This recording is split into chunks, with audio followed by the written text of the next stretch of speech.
Fourth graders, today we're doing Eureka Math Module 3, Lesson 33. And today we're going to talk a little bit more about area models, and we're going to see how area models are related to the standard algorithm for division. Okay? And actually your problem of the day today is a really good introduction into this topic. So let's take a look at it. Your problem tells you to write an equation to find the unknown lengths of each rectangle. And then find the sum of those two unknown lengths. Okay? So do you guys see how there's two rectangles here? Yes? Okay, so our first rectangle, we know that the area is 600 square meters, and this length right here is 3 meters. So what we don't know is this length right here, right? How can we find the unknown length if we know the area and we know one of the lengths? Kaship? 600 divided by 3. We can do 600 divided by 3 in order to find that unknown length. What is 600 divided by 3, everyone? 200. Okay, good. We know that in our heads, yes? So we know that over here, this is 200 meters. Now we have another rectangle where the area is 72 square meters, and again, this length is 3 meters. So how could I find this unknown length right here? Zara? We can do 72 divided by 3. Now this one I don't know in my head, but I know that 7 tens divided by 3 is 2 tens, and there are 6 tens used up, so there's 1 left over. I bring it down, I have 12 ones. 12 divided by 3 is 4. And then that uses up all 12 ones. Good. So now what that means is this unknown length is 24 meters. The question then tells me to find the sum of the unknown lengths. So 200 plus 24. What is 200 plus 24? Everyone? 224. So what you're telling me is I could take these two rectangles and squish them together. Do you guys agree? I had one rectangle where the lengths were 3 meters by 200 meters. And then I had another rectangle that had the same length of 3 meters, but the top was 24 meters. Right? Yes? Yes? Okay, so if I want to draw that as just one rectangle, what would the dimensions be? It would be 3 meters by 224 meters. What would the area of this be? How could I find the area? I could do 224 times 3, couldn't I? Yeah. What else could I do? Could I add 600 plus 72? Yeah. Which is? Square meters, right? Good. So today we're going to be using the area model, thinking about how we can cut rectangles apart or combine rectangles together and how that affects division and multiplication. What division equation, if I just look at this, my new fused together rectangle, my combined rectangle, what division equation could we make using this area model? Could we say 672 divided by 3 equals 224? Can we say that? Can we also say 672 divided by 224 equals 3? We have a fact family here, don't we? Area models really are just fact families. What multiplication equation could we say for this fact family? 3 times 224 equals 672. Very nice. Let's say we have the problem 672 divided by 3. Do we know what the answer should be? Yeah. Okay. Could I draw an area model to show this? Could I? I could. I could say, I did it wrong, but I'm going to show you guys something. Ignore this, okay? Sorry, I'm going to erase this. Let's say that the area of this section is 300. Ignore this part's wrong. Let's say the area of this part is 300. Let's say the area of this part is 60, and the area of this part is 12. How many smaller size rectangles did I split my big rectangle into? Show me with your fingers. 4. Very good. And the reason I did that, by the way, what's 300 plus 300 plus 60 plus 12? 672. Why do you think I split it the way I did? Well, because I know that 300 divided by 3 is, so this length must be 100. Again, 300 divided by 3 must be 100, so this length must be 100. 60 divided by 3 is 20. And 12 divided by 3 is 4. I split up the total area, 672, into 300 plus 300 plus 60 plus 12 because it's really easy for me to think that way. Therefore, the unknown length right here would be my total answer, which is 100 plus 100 plus 20 plus 4. Can we do that in our head very easily? What is that? 224. So how could we use that's the area model to solve it, but how could I show my thinking using a number bond? Well, I can say that 672 is equal to 300 plus 300 plus 60 plus 12. Do you guys agree? So the number bond just shows how I decided to break up the number so that it was easier for me to do.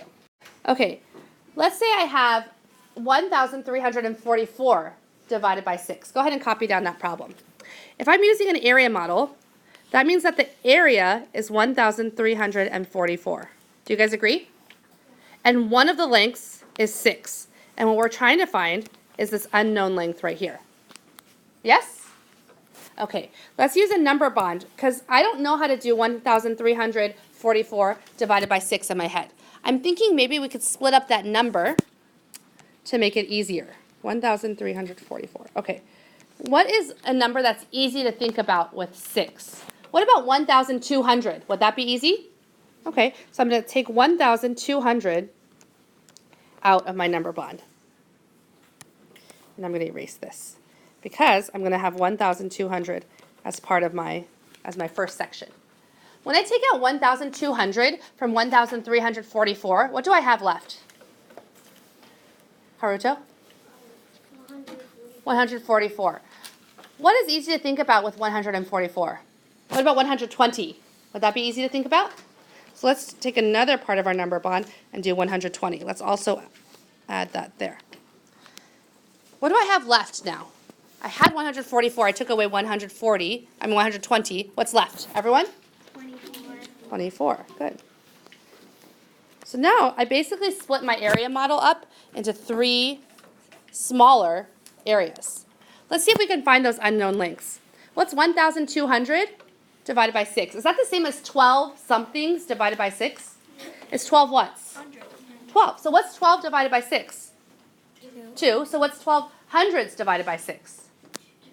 2 hundreds. Good. So this unknown length from there to there must be 200. What about 120? That's also 12 somethings. It's 12 whats?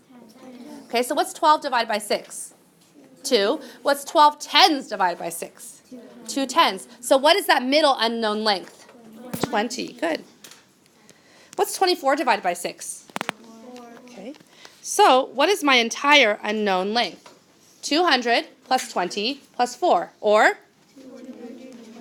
224.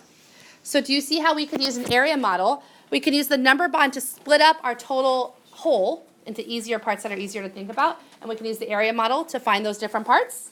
Very good. So again, we're using our thinking, showing our thinking about how we're breaking up our number using a number bond, and then we're using the area model to find the total quotient. Okay, and so we have our standard algorithm set up. We know that 539 is our whole, and then we're going to use an area model. But let's first use a number bond to see how we're going to set up our area model. So I have 530, oh, my pen is not working. Okay, I have 539, and we're dividing by 2. So let's think about the 500s. What could I take out of there that's easy to divide by 2? Everyone? 400, okay. So if I take 400 out of my number bond for 539, how much is left? 139. What is easily divisible by 2 there? 139. How about 120? Would that work well? Okay. And then if I take away, so far how much do I have? 400 plus 120 is 420, right? What's left? How much is left? Is 19 left? So 19 is not divisible by 2, but what is? How about 18? And then how much is left for my number bond? 1. Okay, so now that I have my number bond, I'm ready to set up my area model. I know that altogether, instead of 539, I can write 400, I can write 120, I can write 18, and then I have 1. Don't forget to write that last part. And I know that one of the sides of my area model is 2. Now let's divide. What's 400 divided by 2? Everyone? 200, okay. What's 120 divided by 2? 60. What's 18 divided by 2? 9. What's 1 divided by 2? We can't do it. Circle it. So what's my total length over here? 200 plus 60 plus 9, which is? 269. And then what about that 1? Remainder 1. So I think that's going to be my answer. Let's now try it with the standard algorithm to see how it's related. If I have 5 hundreds that I divided by 2, what do I get? 2 hundreds. 2 times 2 is 4, so I'm left with 100. If I regroup that, I get 13 tens. 13 tens divided by 2 is 6 tens. If I do that, I used up 12 tens. I have 1 left. I have 19 ones now. 19 ones divided by 2 is 9 ones. I used up 18, and I have 1 left over. So my answer is 269, remainder 1. Right now, I want you to talk with the people at your table group. How is the standard algorithm related to the area model? Go. Let's analyze this. When we did the standard algorithm, we first knew that 5 hundreds, the closest thing we had was 400. Isn't that what we have here? Then when it moved into our tens, we had 13 tens, but the closest thing we had was 12 tens. Isn't this 12 tens here? And then when we moved into our ones, we had 18 ones. Isn't this 18 ones? So really, when we were doing our area model, we kind of pre-broke up our whole into parts that would be divisible by 2. And it shows up again in our standard algorithm. Okay, do you guys see that?